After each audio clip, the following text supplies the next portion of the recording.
ज्योतिष और जीवन में आपका स्वागत है। ज्योतिष में जन्म कुंडली का विश्लेषण करने के लिए जन्म कुंडली के माध्यम से किसी भी प्रश्न का उत्तर प्राप्त करने के लिए उस प्रश्न का जन्म कुंडली में किस भाव से संबंध है, सबसे पहले इसकी जानकारी होना आवश्यक है। उसके बाद फिर उस प्रश्न से संबंधित ग्रह कौन सा है, इसकी जानकारी, और उसके बाद फिर उस भाव का कारक कौन है, इसकी जानकारी। इन तीनों बातों की जैसी सटीक जानकारी मिलती है, वैसे ही उस प्रश्न का सटीक उत्तर भी मिल जाता है। आज हम इस वीडियो में समझने की कोशिश करते हैं कि जन्म कुंडली के किस भाव से किन किन बातों का संबंध है। उन बातों से संबंधित यदि कोई प्रश्न होता है तो हमें उन भावों का विश्लेषण कुंडली के माध्यम से करना पड़ेगा। हम थोड़ा समझते हैं इस बात को। जन्म कुंडली का प्रथम भाव वो जातक के स्वभाव की जानकारी देता है, उसके चेहरे की, उसके रंग रूप की जानकारी देता है। दूसरे स्थान से जातक के खान पान का पता चलता है, उसकी आर्थिक स्थिति का पता चलता है, उसके पारिवारिक संबंधों का, पारिवारिक सुख दुख का पता चलता है, पैतृक संपत्ति का पता चलता है। तीसरे स्थान से जातक के साहसी होने का या फिर डरपोक होने का या फिर दुस्साहसी होने का पता चलता है। जातक को सुख, छोटे भाई बहनों का सुख सहयोग मिलेगा या नहीं, छोटे भाई बहनों से क्या संबंध रहेंगे, छोटे भाई बहन होंगे या नहीं, इन सब बातों की जानकारी का पता जातक की कुंडली के तीसरे भाव से मिलता है। चौथे स्थान से माता का विचार किया जाता है। माता का सुख, माता से संबंध, माता की आयु आदि का विचार भी चौथे भाव से किया जाता है। जातक का सामाजिक दायरा, उसके मित्र वर्ग का विचार, घर का, मकान का, वाहन का, भूमि का, इन बातों के सुख का विचार चौथे स्थान से किया जाता है। पंचम स्थान से प्रारंभिक शिक्षा, ज्ञान, बुद्धि, विवेक, संतान, इन सब बातों का विचार पंचम स्थान से किया जाता है। प्रेम संबंधों का विचार पंचम स्थान से किया जाता है। 11वें भाव से ठीक सप्तम होने के कारण बड़े भाई की पत्नी या बड़ी बहन के पति का विचार भी पंचम स्थान से किया जाता है। छठे स्थान से जातक के जीवन में रोग की, ऋण की, शत्रुओं की क्या स्थिति रहेगी, शत्रुओं पर वो हावी रहेगा या शत्रु उस पर हावी रहेंगे, इन सब बातों की जानकारी और रिश्तों में मामाओं का विचार छठे भाव से किया जाता है। विवाहित जीवन से संबंधित सुख दुख, पति या पत्नी का से आपसी संबंधों की, व्यापारिक रिश्तों की, और साथ ही इस सप्तम स्थान को मारक स्थान भी कहते हैं। इन सब बातों की जानकारी 7वें भाव से मिलती है। अष्टम स्थान से जातक की आयु का निर्धारण होता है। अष्टम स्थान से जातक को कहीं कभी अचानक मिलने वाली धन की स्थिति है क्या, उसका विचार भी होता है। अष्टम स्थान से आध्यात्मिक विचार किया जाता है। गुप्त रहस्यों की जानकारी के बारे में, जातक की रुचि अरुचि के मामले में जानकारी सारी अष्टम स्थान से मिलती है। नवम स्थान भाग्य स्थान है, वहाँ से भाग्य का विचार किया जाता है। वहाँ से जातक की धर्म में रुचि अरुचि का विचार किया जाता है।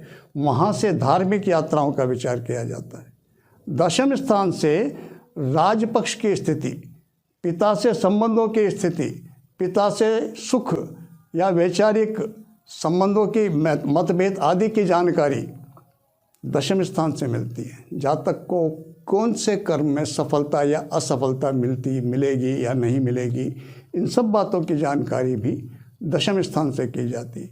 जातक के आय के स्रोत कैसे रहेंगे, एक होंगे या एक से कम ज़्यादा होंगे, इन सब बातों की जानकारी एकादश 11वें स्थान से मिलती है। पंचम से सप्तम होने के कारण संतान के पति या पत्नी की जानकारी 11वें स्थान से मिलती है। बड़े भाई या बड़ी बहन की जानकारी वो भी 11वें स्थान से मिलती है।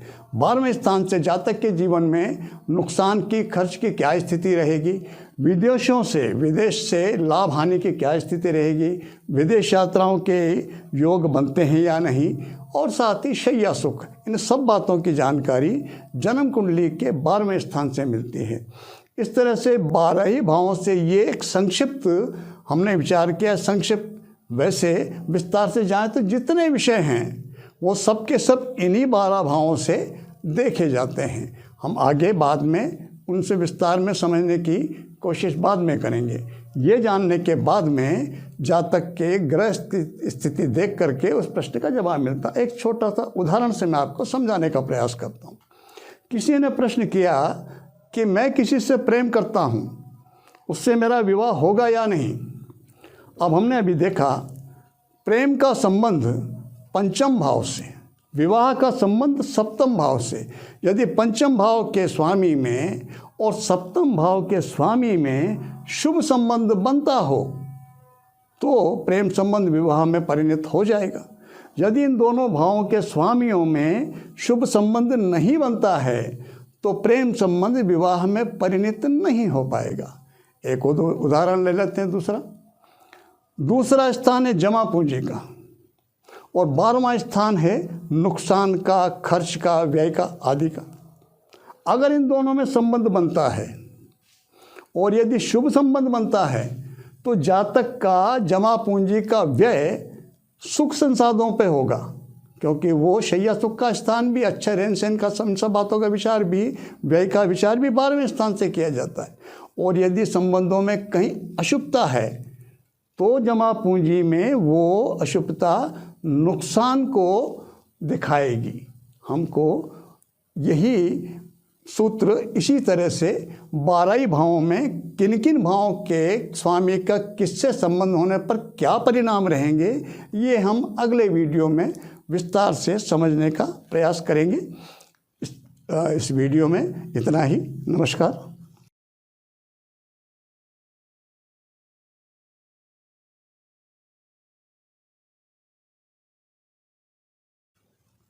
हमारा दूसरों के आने जाने का काम पड़ता रहता है। जब हम वहाँ से वापस आएँ, अगर वो व्यक्ति हमें मूड बिगाड़ करके विदा करे तो हमें कैसा लगेगा? निश्चित रूप से हमें बुरा लगेगा और हम कोशिश करेंगे दोबारा उसके यहाँ नहीं जाएं। यदि हमें वो ज़बरदस्ती रोकने की कोशिश करता है तब भी हमें बुरा लगेगा और तब भी हम कोशिश करेंगे हम उसके यहाँ दोबारा नहीं जाएं। यदि माँ के साथ ऐसा होगा तो उसको बुरा कैसे नहीं लगेगा? मैं माता लक्ष्मी की बात कर रहा हूँ। जब हम किसी को भी हम भुगतान करें, किसी भी कारण से हमने किसी से कोई सेवा ली होगी, कोई सामान खरीदा होगा, उसके बदले में हमें पैसा देना है और वो पैसे का भुगतान यदि हम मूड ख़राब करके करते हैं, यदि दुखी मन से करते हैं तो क्या माता को दुख नहीं होगा? और यदि दुख होगा तो क्या वो दोबारा हमारे यहाँ लौट के आना सहजता से पसंद करेंगी? नहीं करेंगी। इसलिए हमें जब भी किसी का भुगतान करना हो, वो किसी भी कारण से, हमने कोई सेवा प्राप्त की हो या हमने कुछ खरीदा हो या फिर हमें कुछ लिया हुआ चुकाना हो, किसी भी कारण से यदि हमें पैसा देना है किसी को तो हमेशा प्रसन्नता भरे मन से देना चाहिए। उन नोटों को, उस धन को हमें ये बोलते हुए, इस भावना के साथ कि आपकी वजह से मुझे सेवाएं प्राप्त हुई हैं, धन्यवाद का भाव होना चाहिए उनकी, उस लक्ष्मी के प्रति, उस धन के प्रति आभार का भाव होना चाहिए और फिर देना चाहिए, दुखी मन से नहीं। यदि आप ऐसा करते हैं, किसी को भी भुगतान यदि आप सुखी मन से करते हैं, प्रसन्नतापूर्वक करते हैं आप, तो मैं आपको नमन करता हूँ। लेकिन यदि आप ऐसा नहीं करते, यदि आप ज़बरदस्ती रोकने का प्रयास करते हैं, यदि आप मन दुखा करके देते हैं किसी को, तो आज के बाद ऐसा ना करें। आज के बाद जब भी भुगतान करें प्रसन्नता के मन से करें। उन नोटों को उनके बदले मिली सेवाओं के लिए धन्यवाद देते हुए करें। इस बात को, इसको थोड़ा सा अपनी ज़िंदगी में आप प्रैक्टिस में, रूटीन में ले लीजिए। माता लक्ष्मी की कृपा आप पर विशेष रूप से प्राप्त होगी।